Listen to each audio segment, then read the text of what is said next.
Today on Larry King Now, two-time Grammy winner T-Pain on his emotional new single. Don't get me wrong, I'm not saying I stayed the same, but I guarantee that I will never succumb to the fame. That's some What he thinks about the state of the music business. Just being on the inside of the industry, a lot of A&Rs and a lot of presidents of labels are saying that people are stupid and they're gonna like what we put out regardless. It's like the people they're saying the fans aren't smart and they're gonna like whatever.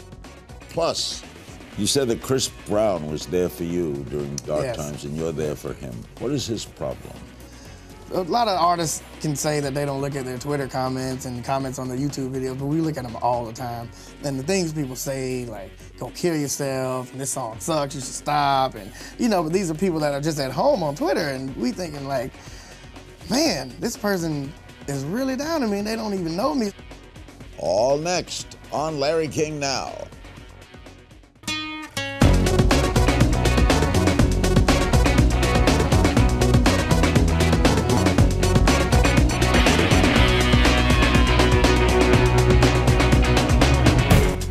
Welcome to Larry King Now. Over the course of the last decade, he has proven himself as one of the most successful hip-hop and rap artists in the business.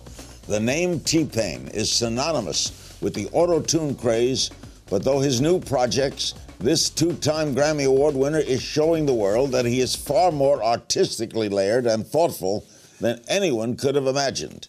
Thanks for coming, T-Pain. Thank you, man. That was generous. How'd you get that name? T-Pain, the T stands for Tallahassee, which is where I'm from, Tallahassee, Florida. The pain basically stands for the hardship and the pain of trying to get out of Tallahassee. And Tallahassee's the only town in Florida on a hill. Yeah, 7 hills, man. That's right. It's pretty, Florida State. Pretty flat all around Florida, but yeah. So just trying to get out, due to the lack of A&Rs and musical opportunities to get out of Tallahassee. You're a pioneer in the world of auto-tune. Yes. What is auto-tune? Auto-tune is a pitch correction software that basically just, pretty self-explanatory. It corrects your pitch, and it gets you to the closest semitone that it thinks you're trying to get to, and it basically, in layman's terms, makes singers sing good. So it's fake. It's pretty fake, yeah. So when you say I use auto-tune, isn't that kind of putting yourself down? I use it to make my voice an instrument. I use it like the hard way. The only time when it's really fake is, when people try to hide the fact that they're using it, because you can sing with it and you won't even notice that it's there. It just sounds like you're singing perfect pitch. Okay. Wow. Very personal. Yeah, it's super personal. Why'd you do it lying down? I feel like, that was a bank robbery, and I feel like people aren't really truthful with themselves in the world until they feel like their life is about to end. So, I felt like that would be a moment to where I felt like, major reflection was due there, and, that's the most truthful moment when you think it's all lost anyways. And you sing about your father, your ex, your hometown. Yeah. Does the rest of this Stoicville album share the same kind of tone we saw there? I think the rest of the Stoicville album is just more truthful to me, and I just feel like it's, just things that are on my heart instead of trying to make hits. You don't think about whether it's a hit or not? I try not to, because then you get pigeonholed into, well, I need to say this a certain kind of way because people may not get this, and it's not about if people get it or not, it's about if I'm singing from my heart. And, just making lyrics that resonate with me and not so much as trying to, make people dance in the club all the time. When did you know you wanted to be a musical artist? I would say around 1999. I didn't really get into music until then, and CeeLo Green was really a big influence on me. And he pretty much, just showed the world that he didn't really care about people's opinions, and he was going to sing about what he wanted to sing about. He dressed the way he wanted to dress, and, that really had a big influence on me, and it motivated me to, start. Do many musical artists use auto-tune, by the way? A lot do. And they don't admit it? They do, yes. Oh, well, yeah, of course. The hidden kind. I would say I've seen 2 people that don't use auto-tune. Really? 2 artists that don't use auto-tune. So then they lie about it in a sense? Not really. I mean, it's not a lie if you don't get the question asked. So. Did you say that Kanye West uses it wrong? His technique of using it is incorrect. Meaning? It still comes out correct, but The guy that invented auto-tune, Dr. Andy, basically came up with this whole math, and he invented the whole thing. When you sing with auto-tune, you sing with it on your voice already. So you pretty much recording it into the wave file. Kanye West goes and sings without it, and then he applies the effect afterwards. And that's, according to Dr. Andy, that's the incorrect way to do it. And, the people have their own techniques to make it sound like they want to. And, I was just stating that, Kanye was doing the opposite of what I was But taught. it comes out all right. It comes out great. It comes out amazing. You've changed, right? Yes, a lot. From what to what? From a careless person to a very caring person, I think so. Some people would say that, I didn't change, but, all change isn't good for everybody. What was the change musically? Musically, I stopped trying to make hits. I'm just done with making hits and trying to please everybody except for myself.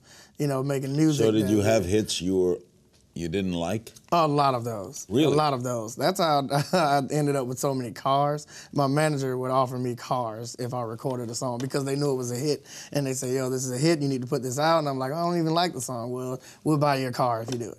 How many cars you have? 34. So. You had a lot of hits. Yeah, exactly. So are you mad at your manager or glad at your manager? It's bittersweet, Is he still your manager? Not anymore. but it's still friends. So, are you having hits the new method, or is it? They are coming out. The response I'm getting is incredible. To Stoichville. Right, the response I'm getting to Stoichville, and I have a new single coming called "Coming Home." That's for the military, and it's really just. It's a great response. You're much happier now. I'm much happier. I've never been this happy in the music industry in my life. She's a lot of fun. Yes. Your shows and concerts are not pretentious, right? Describe them for me. I take a lot of pride in my shows and concerts. They're my favorite part of my career.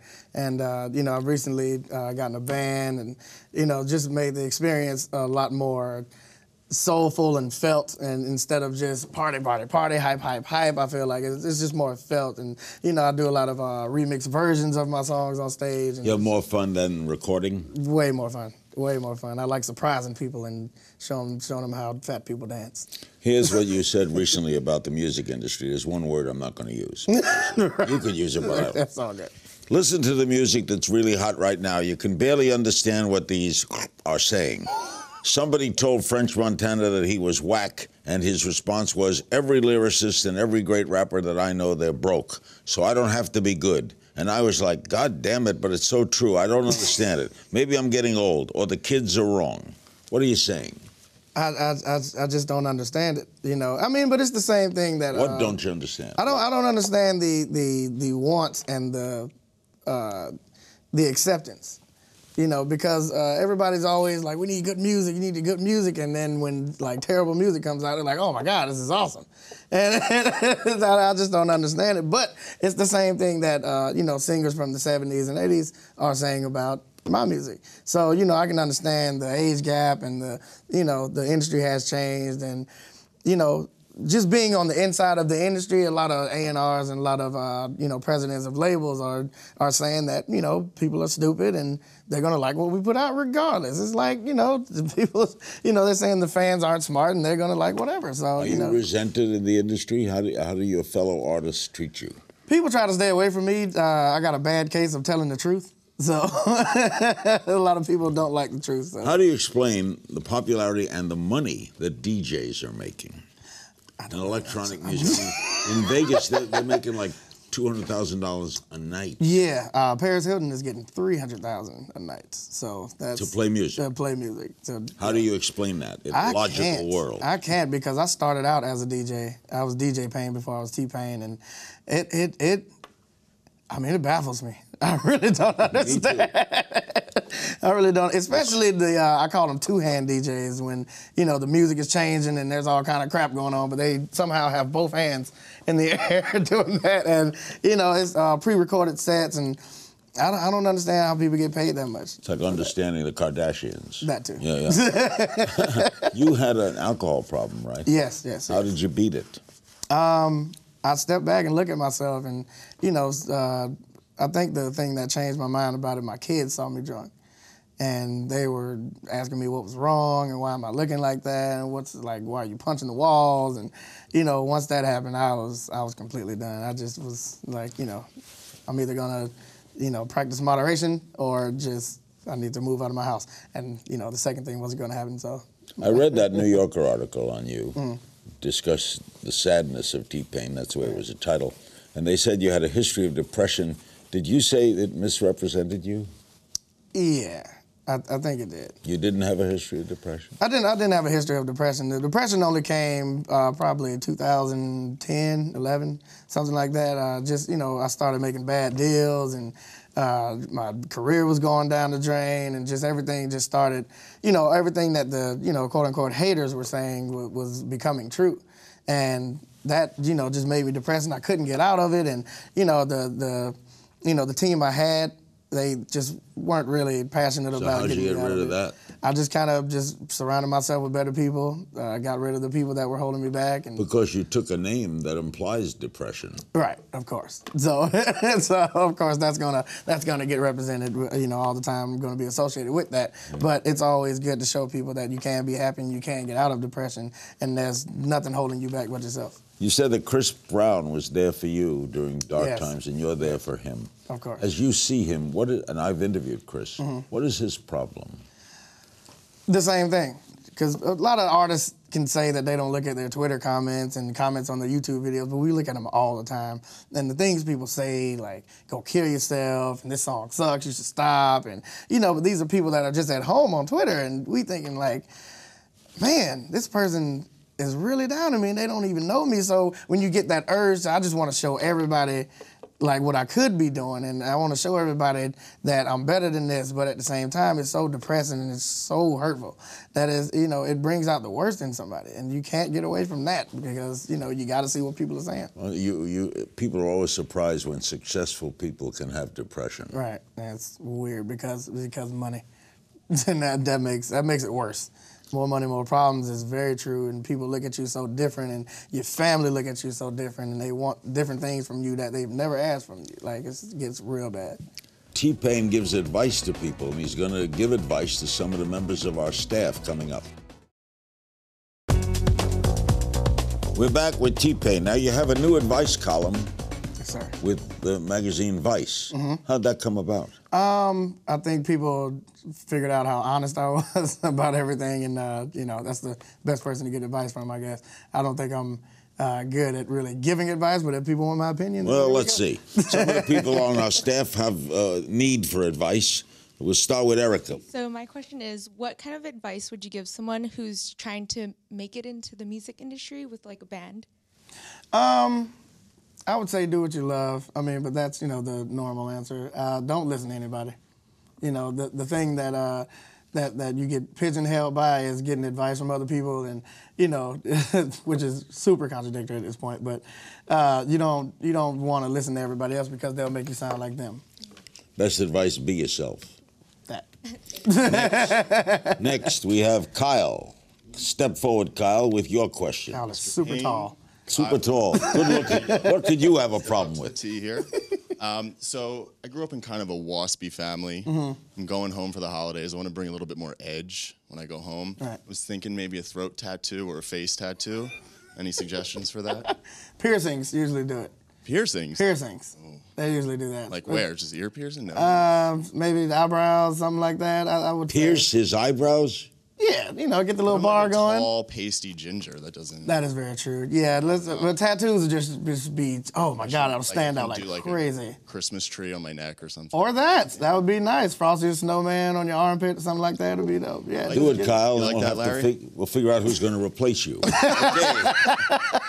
And finally, we have Hannah. Okay, so my question, since you really opened up in your new music video, I'm wondering what advice you would give to someone who has a hard time opening up and being real personal like that. Good question. Yeah, I felt like I owed people an explanation of what I was doing. So, if you have people that you need to explain things because, they need closure. People need closure. So I would say just imagine yourself talking to one of those people or somebody you really trust and just record it. You know, just close your eyes. Imagine that person standing in front of you and just record it. Just go in and, you know, just let your life be known. Good idea. You shouldn't be ashamed of anything that's going on. Thank you, Hannah. Thank you. Okay, your real name is Fahim Rashid Najim? Najim. You got it. Look at that. Wow. A lot of people don't get that. I am told Fahim is derived from the Arabic, meaning knowledge or one who understands. Yes. Why were you named that? I don't know. My parents. Did you ask them? I definitely didn't ask them. You did not ask them? I went with it. I want to tell you something. T-Pain, I'm Jewish. If someone named me Fahim Rashad, I would ask them, what were you thinking? It went a lot of ways. Actually, it's a weirdly common name in you know, the Islamic you know, faith. But we kind of just took our names as we went. I got two brothers and two sisters, and our names kind of rhyme. So I was kind of figuring that's how that kind of went. What did your father do? He worked at some electric company. I have no idea what he did. He went to work, right? Yeah, he went to work. He came home. He had 4 days on, 4 days off, and I was happy. I was good. You gonna get into acting? People say I should. I don't think I'm a good actor. I don't want to just force myself into acting. Have you tried it at all? I have. I was in a lottery ticket movie with Bow Wow, and you know. You didn't like it? It was okay. I don't like the hours. The hours are terrible. I know, you got to sit around and wait. Pretty much, yeah. Where do you see yourself? You're such an interesting guy. Like, give me 10 years from now. How old are you? I'm 30. I just turned 30. All right. Yeah. You're 40. What are you doing? 40 years old. I'm sitting back making money just from everything I've done at 30. But being honest, not recording anything you don't want to record. Right, exactly. And, you know, just reaping the benefits of all this work, you know, making it downhill. Basically, and just sitting back. Maybe I'll have some artists that'll be out doing the work for me, but hopefully I can be somewhere. You want to own a company? Of course. That's all. You want to endeavor into other things as other artists have done, like maybe a clothing line, jewelry? It's been done so many times that I feel like I'll just be another statistic in that industry. You know, I'll try to do maybe toys or, you know, something just completely out of the norm for an artist, because I feel like there's a lot of artists with our clothing lines and none of them are competing with Jay-Z's or Diddy's or anything like that, and it's not going to happen. So. Do you write all your own songs? Yes, I do. When do you write? At any time, the songs go through your head? Sometimes anytime, which is weird, but it's usually on the toilet. It's usually when I have that time to myself. Because anytime I'm outside of a bathroom, it's just mass hysteria and I'm just being bothered by everybody, and my kids are jumping on my chest or something like that, and you know, my wife's talking about what kind of bill she got to pay at Victoria's Secret or something like that. So I try not to. Why 2 earrings? Most artists have 1 earring. Yeah, that's weird. You got to be different. It's lopsided. I feel like your head would weigh more on one side. When we come back, T-Pain will answer some of your questions from social media, and we'll play a game of If You Only Knew. Stay with us. We're back with T-Pain. We have some social media questions. Cool. Bradley Solar on Facebook. Do you still freestyle, and what is the environment like when you write?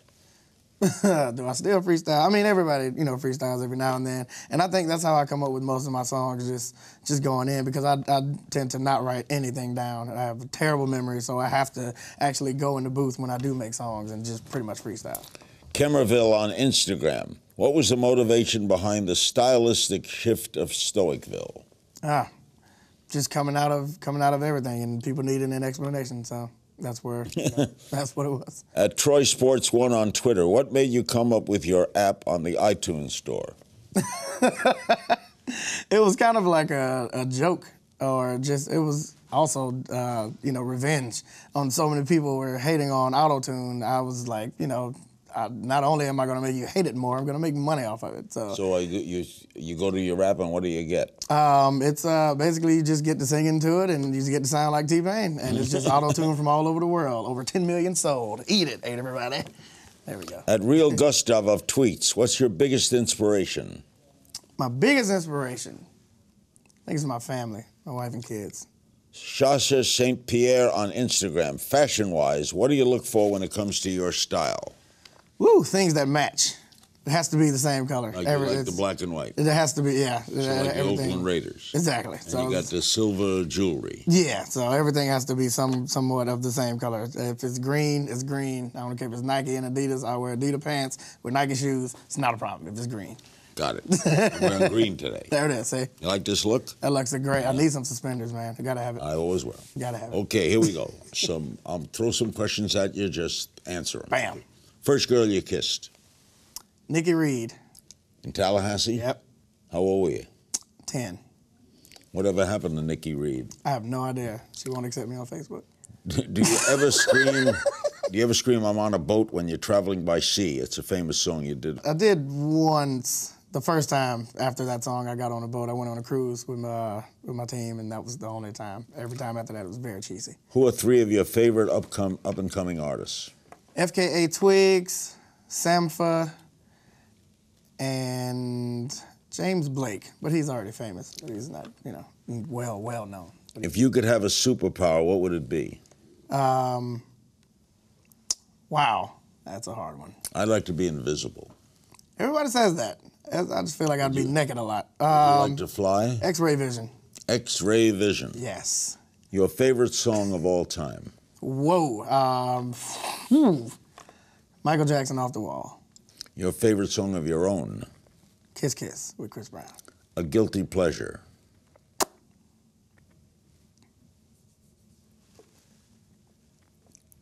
What do you like to do that's...